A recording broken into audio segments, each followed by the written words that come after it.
ഓം പരാശക്തി നമ. 1984 ഒരിക്കൽ അമ്മ ഒരു ബ്രഹ്മചാരിയോട് രാവിലെ 2-ന് എഴുന്നേറ്റ് 6 വരെ ജപധ്യാനാദികൾ ചെയ്യാൻ ഉപദേശിച്ചു.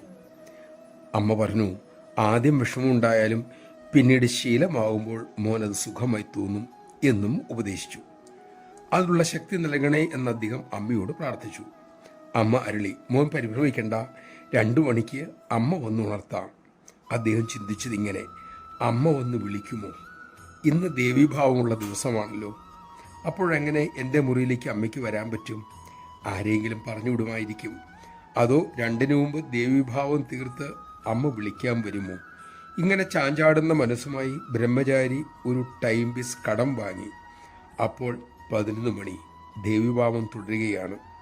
3 മണിക്കൂർ ഉറങ്ങാനുണ്ടല്ലോ എന്ന് കരുതി അലാറം സെറ്റ് ചെയ്ത് അദ്ദേഹം ശാന്തമായി ഉറക്കം പിടിച്ചു. തൻ്റെ മുഖത്ത് എന്തോ വന്ന് വീണത് മൂലം ബ്രഹ്മചാരി ചാടി എഴുന്നേറ്റു. അലാറം നിന്നിരിക്കുന്നു. അദ്ദേഹം ലൈറ്റിട്ടു. കുടിലിൽ ഉറപ്പിച്ചു വച്ചിരിക്കുന്ന അമ്മയുടെ ചെറിയ ചിത്രമാണ് തൻ്റെ മുഖത്ത് വീണത് എന്ന് മനസ്സിലായി. സമയം അപ്പോൾ കൃത്യം 2. ഏതായാലും അമ്മ പറഞ്ഞതുപോലെ സാധന ആരംഭിച്ചു. അമ്മ തന്നെ ഉണർത്തിയ രീതിയോർത്ത് അദ്ദേഹത്തിന് സന്തോഷവും തോന്നി. അപ്പോഴും ദേവീഭാവം തുടരുന്നുണ്ടായിരുന്നു.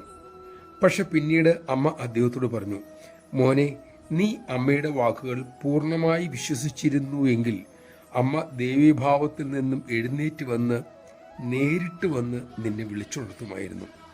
അലാറം വച്ചത് നിന്റെ മനസ്സിൻ്റെ ചാഞ്ചല്യം മൂലമാണ്. മോനെ, മോൻ്റെ വിശ്വാസം പൂർണ്ണമല്ല. നമഃശിവായ.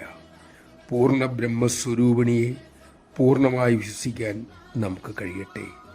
അതിനുള്ള വിവേകം, സരളത അമ്മ തന്നെ നമുക്ക് ഏകട്ടെ.